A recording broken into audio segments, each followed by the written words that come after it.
자, 그러면은 오늘 여러분들 약속한 대로 좋은 시 감상에서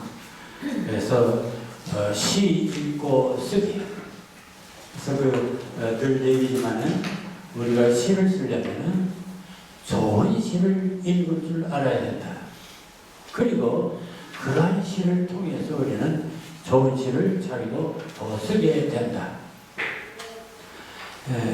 그래서 이제 저로서는 최대한 주제를 정하고 그 주제에 걸맞는 좀 좋은 시를 고르려고 노력했어요. 그래서 지금 한 6개 또 골랐습니다. 그래서 오늘 이 자리에는 이 바람에 관한 시를 한번 써보자 그러고 다니니까 그래서 이 바람에 관한 시를 여러분들도 썼겠고 또 내가 여기 선정한 좋은 시도 몇 편 있습니다. 그래서 이 시를 감상하고 여러분들이 쓴 작품도 비교하면서 바람에 관한 시, 바람을 주제로 한 시들에 대한 그런 생각들을 해보는 시간을 갖도록 하겠습니다. 제일 먼저 내가 선정한 시가 신경님의 바람이라는 제목의 시입니다. 박두구성 씨. 한번 누가 읽으실까요? 일어나 읽으시라. 거기서 그냥 읽어. 거기서. 감사합니다.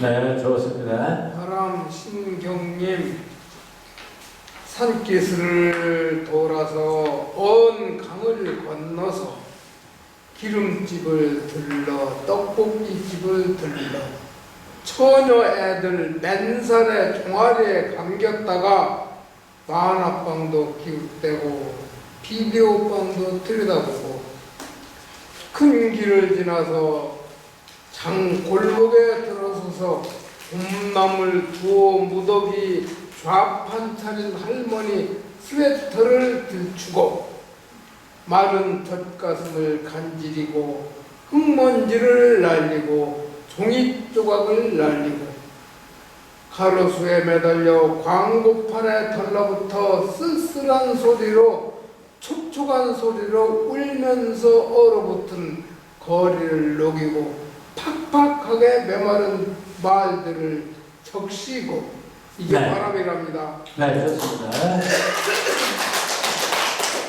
이 바람에 대해서 쓰라고 했는데 이게 보니까 바람에 대해서 쓴 거지 무슨 개구쟁이가 여기저기 끼웃대고 돌아다니는 그런 얘기를 썼죠. 이렇게 바람을 개구쟁이로 바꿔서 쓰는 시를 뭐라고 한다? 이걸 비유법으로 뭐라고 한다?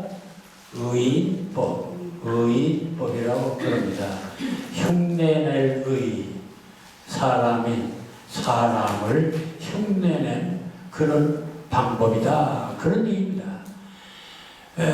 너는 이 의인법이라고 하는 것을 너는 여기요 앞으로 보세요. 아까 상상민이 메타폰이 했는데 정말 가장 좋은 방법은 의인법으로 잘 쓰는 거예요. 의인법으로. 이게 최고의 시야. 그 다음에 물질박사 마음 위에다가 어떤 사물이고 모시고 가네. 그러니까 특히 이제 그럼 내가 사람인데 또 사람으로서란 나는 아니고 인간을 주제로 한 시는 괜찮지만 인간이 아닌 시를 쓸 때는 의인법으로 쓰는 게 최고다.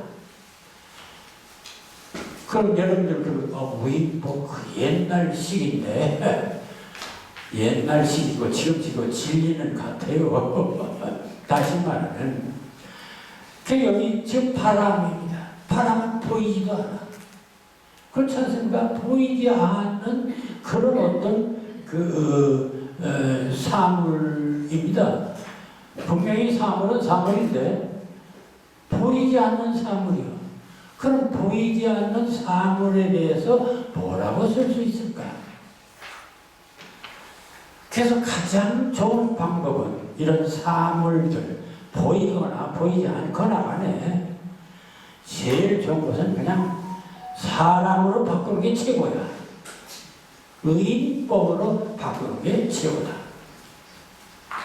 산기슭을 돌아서 먼 강을 건너서 기름집을 둘러 떡볶이집을 둘러 처녀애들 맨살의 종아리에 감겼다가 만화봉도 기웃대고 비디오방도 들여다보고, 그러니까 바람 속속이 그렇다니까 여기저기 뭐 거칠 것 없이 그냥 여기저기 다니는데, 문제는 이 신경님의 시를 통해서 그 바람이 어떤 바람이냐, 아주 순진한 바람, 아주 순진한 개구쟁이 같은 바람, 이걸 여기다 그려놓고 있습니다.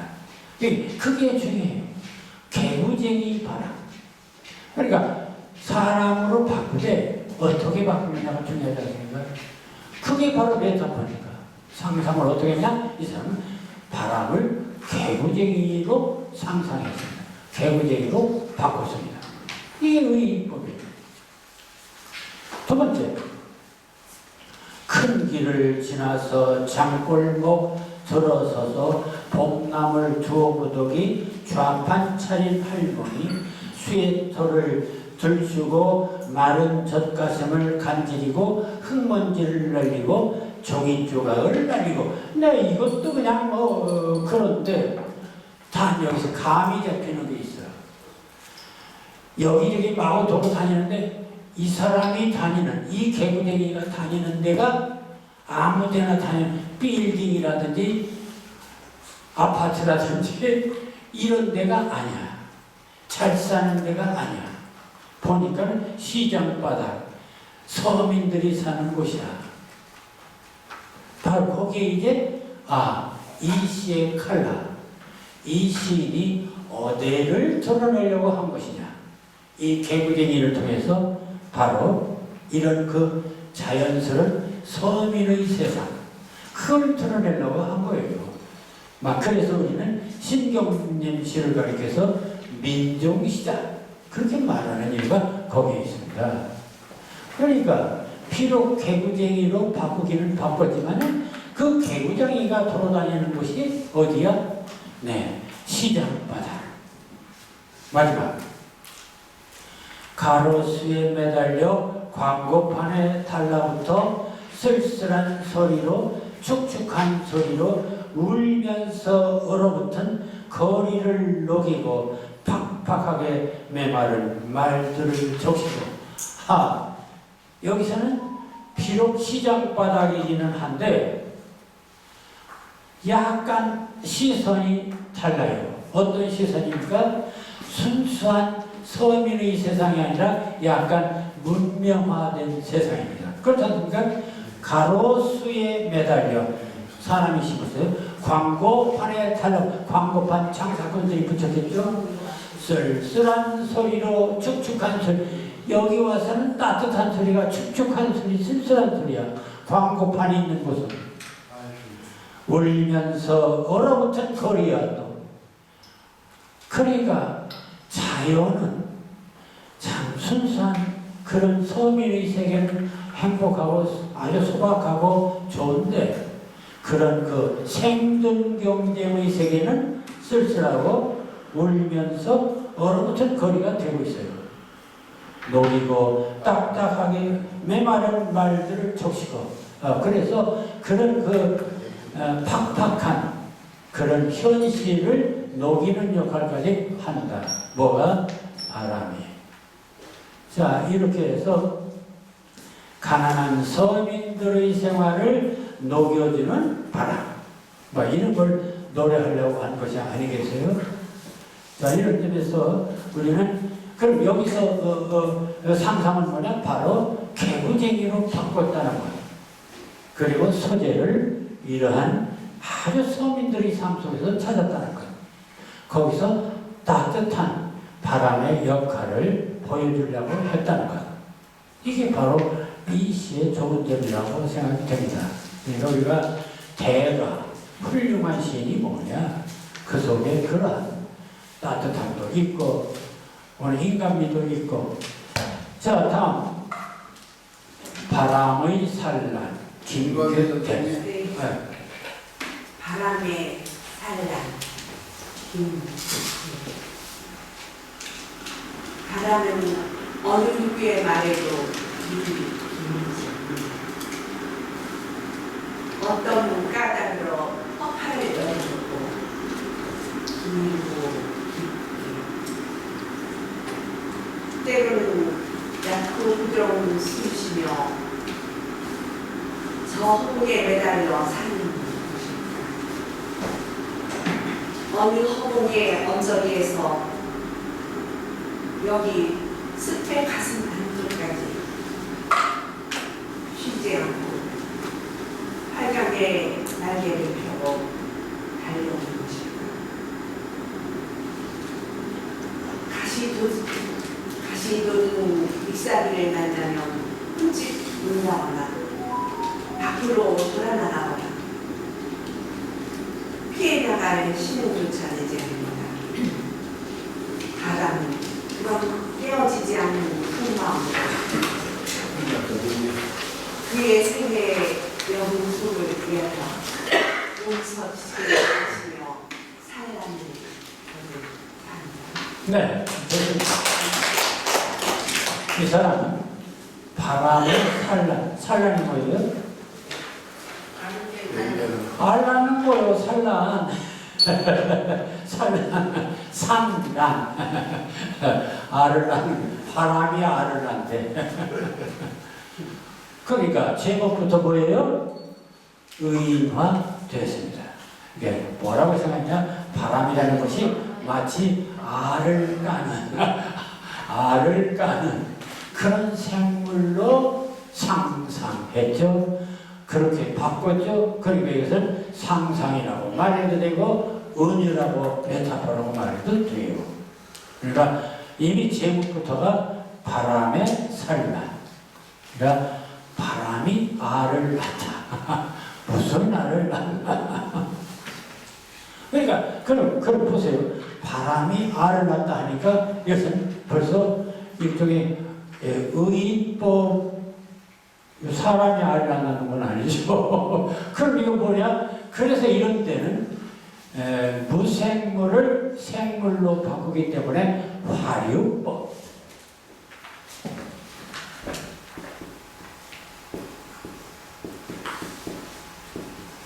이것을 화류법이라고 해요. 살활자 화류법. 그렇게 죽어 있는 것을 무생물을 생물로 바꾸는 것을 화류법. 그런데 사람으로 바꾸면 인간으로 바꾸면 의인법.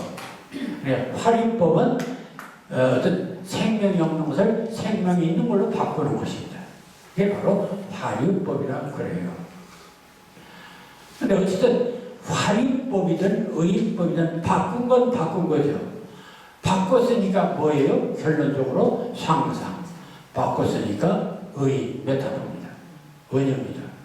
그러니까 의인법이니 화류법이니 하면은 그 은유하고 다른가? 다른 거 하나도 없어요. 그러니까 다 이게 은유 속에 포함되고 상상 속에 다 포함되는 거예요. 자, 바람이 알을 낳나? 어떻게? 바람은 어느 누구의 말에도 귀 기울이지 않는다. 이걸 보면은 제목은 알 낳는다 했는데 여기 첫 줄 보면 사람으로 바꿨어요. 의인법 형식이죠. 바람은 어느 누구의 말에도 귀 기울이지 않는다. 그러니까 이것은 사람하고 소통하는 존재. 그럼 여기에는 의인법 형식입니다. 어떤 까닭으로 허파를 열어놓고 길고 깊게 때로는 얇고 부드러운 숨쉬며 저 허공에 매달려 사는 것일까? 그 위에 보니까 굉장히 고집스러워 이건. 그러니까 혼자 누구 말 안 듣고 독자적으로 그 바람의 성격을 잘 드러내고 있죠. 누구 말 안 들어요. 이게 자유롭게 독자적으로 개성 있게 산다. 어느 허공의 연결해서 여기 숲의 가슴 안쪽까지 쉬지 않고 활강의 날개를 펴고 달려온 것일까? 굉장히 저돌적이요. 가시 돋은 잎사귀를 만나면 움칫 놀라거나 밖으로 돌아 나가거나 피해 나갈 신용조차 내지 않는다. 야, 이거 무서운 거죠, 그게. 가시가 있어도 상관없어. 그냥 막 가는 거야. 덜진 저돌적이에요. 그러니까 눈치 보고 사는 존재가 아니에요, 바람은. 바람은 그런 깨어지지 않는 속마음으로 그의 생애의 영속을 외려 몸서리 나게 요동치며 산란을 거듭한다. 이 마지막 부분을 보면 뭐가 생각나요? 여러분들 봄에 개구리가 올챙이 날 때 그 몸소리 치는 모습을 상상할 수가 있습니다. 그러니까 자기 자신의 어떤 소신을 위해서 굽히지 않고 고집스럽게 살아가는 모습, 이게 바로 바람의 속성이 아닌가, 이런 생각을 해봅니다. 네, 바람의 노래, 오세영 시인의 작품 좀 볼까요? 이영기 교수님, 내가 읽겠어요. 바람의 노래 오세영. 바람의 소리였던가 돌아보면 길석에 동작꽃 하나, 물소리였던가 돌아보면 여울가 저약돌 하나. 들리는 건 분명 내 목소리인데 돌아보면 너는 어디에도 없고 아무데도 없는 내가 또 아무데나 있는. 가을산 해질녘은 울고 싶어라. 내 귀에 집히는 건 내 목소리인데 돌아보면 세상은 가을바람 소리, 가을바람에 흩날리는 나뭇잎 소리. 네, 좋습니다. 바람의 노래인데, 보니까 여기도 뭐예요? 전체적으로 내 귀에 집히는 건 내 목소리, 내 목소리, 내 의인법이죠.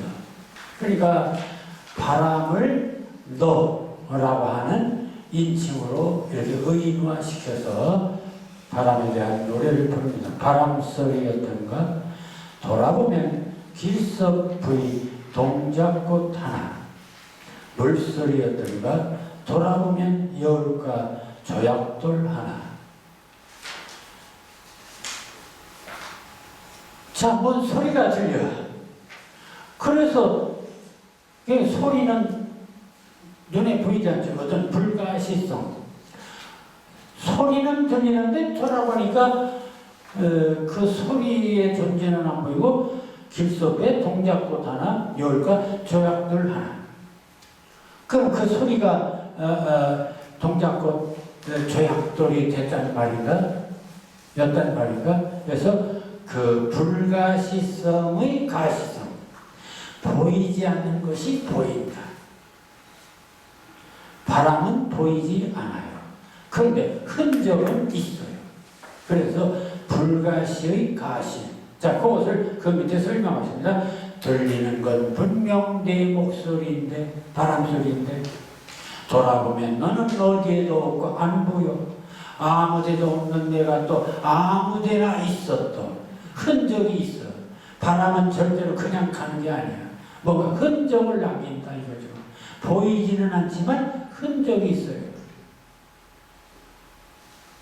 가을산 해질녘에 울고 싶어라. 그러니 참 이걸 어떻게 설명해야 좋을까. 그래서 이제 화자 자신이 그런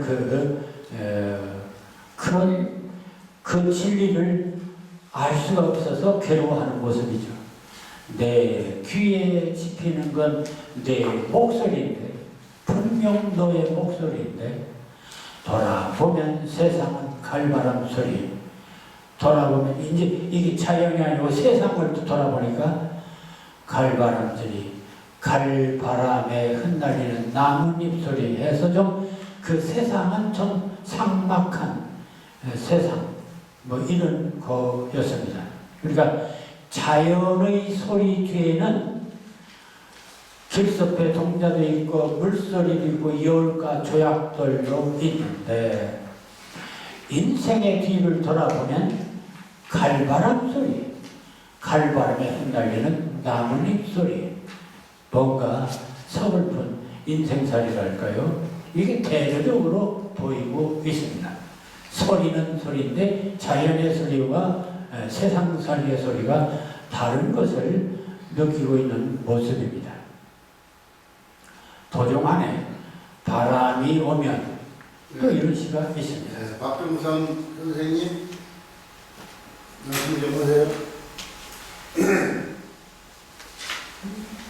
예, 바람이 오면 도종한 바람이 오면 오는 대로 두었다가 가게 하세요. 그리움이 오면 오는 대로 두었다가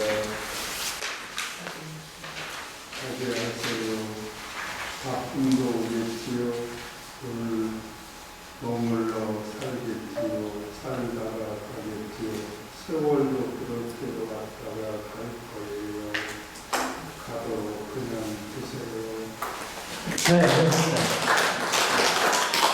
그렇습니다. 뭐 짤막하지만 굉장히 이렇게 와 닿는 그런 시입니다.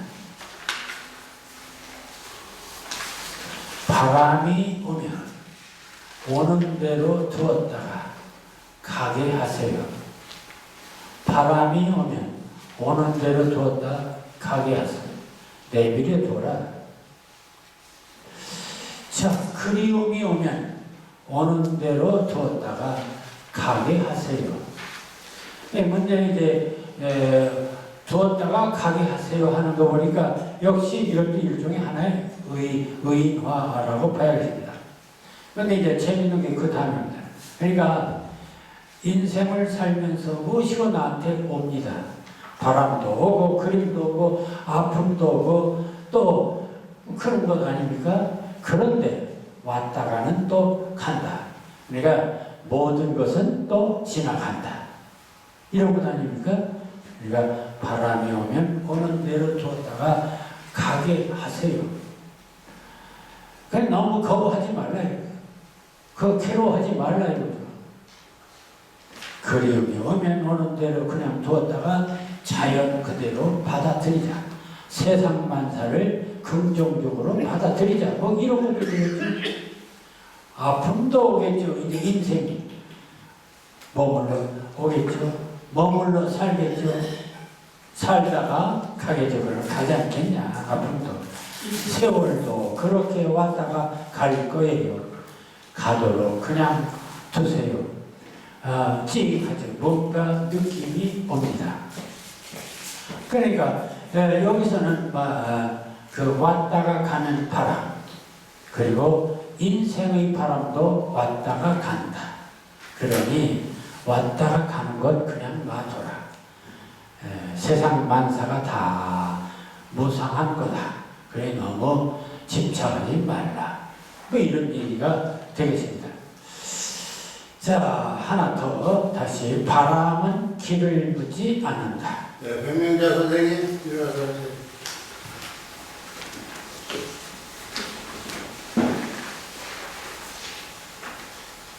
바람은 길을 묻지 않는다. 세월이 가도 늙지 않는 바람의 나이. 입이 없어도 할 말을 하고 눈이 없어도 방향을 잃지 않는다. 모난 곳에도 긁히지 않고 부드러운 곳에도 머물지 않는다. 나는 언제쯤 길을 묻지 않고 지상의 구부러진 길을 달려볼 수 있을까? 네. 좋습니다.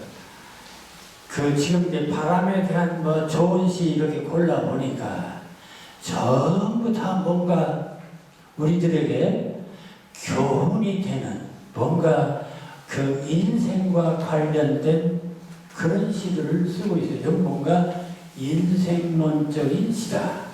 그런 게 깔려 있습니다. 사실 그 바람을 시로 쓴다고 할 때 그 참 쓰기가 쉬운 게 아니죠. 보이지 않는 바람을 시로 쓴다는 게. 그래서 여기서 공통점은 바람을 전부 다 의인화, 활용법을 사용했다. 그러니까 사람처럼 생각을 가진 존재로, 감정을 가진 존재로, 또 무생물을 생물로 이렇게 해서 1차적인 의인화나 활용법을 썼다. 그리고는 인생과 관련해서 늘 인생과 바람의 관계, 인생의 바람과 관련된 그런 시를 썼다. 이렇게 볼 수 있습니다. 마지막으로 이거 몇 번 예문을 들었는데 뭐 제목이 바람이니까 바람의 유혹 그러면 이거 제 거 하나 다시 들었어요. 한번 강민경 교장 선생님.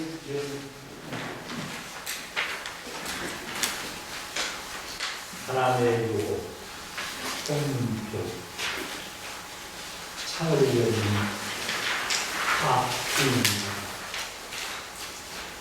내 눈으로 다가오는 당신의 옷자락 소리, 그 풍만한 자유의 몸짓이요. 청송가지 사이로 밤새워 잉태한 지네들이 원어들이 한 줄기 바람이 비어 내 해를 달린다. 아침 햇살 그 한아름의 은총이 계곡에 뿌려지는 산은 온통 금빛으로 비상하고 순수를 향한 파란 요의 가슴은 언제나 파도가 되고 무지개가 되고 신명나는 한 줄기 바람이 되고. 네. 뭐 몇십 년 전 제가 관동대학에 있을 때 강릉에서 쓴 시입니다. 옆에는 동해바다 있고 뒤는 산이 또 이렇게 태백산이 쫙 있죠.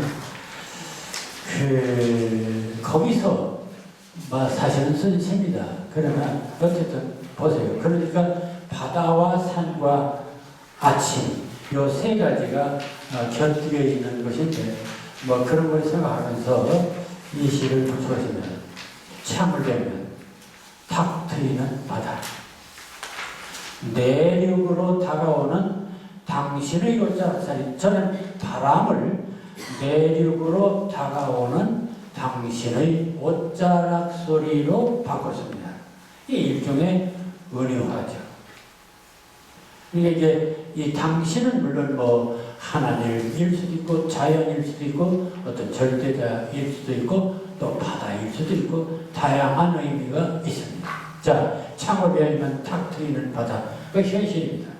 내륙으로 육지로 다가오는 당신의 옷자락 소리, 그 풍만한 자유의 몸짓이여. 이렇게 탁 다가오는 그 바다가 주는 쾌감을 그렇게 한번 써봤습니다. 청송가지 사이로 밤새워, 이건 육지입니다. 또 청송가지 사이로 밤새워 잉태한 지맥의 언어들이, 이것은 산, 내륙의 얘기입니다.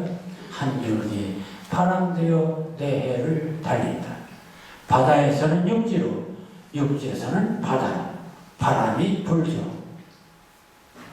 아침 햇살 그 한나름의 은총이 계곡에 뿌려지면 산은 온통 금빛으로 비상하고, 아침 해가 산은 온통 금빛으로 비상하고, 순수를 겨냥한 파란 유혹의 가슴은, 글쎄요, 여러분들 아침 그 아름다운 자연 속에서 여러분들 아침 기분이 뭔지 저는 이렇게 느꼈어요. 순수를 겨냥한 파란 유혹의 가슴은 언제나 파도가 되고 무지개가 되고 신명나는 한 줄기 바람이 되고, 이게 아침의 유혹이라고 저는 봤습니다. 그리고 그것을 아침 바람으로 봤던 것입니다.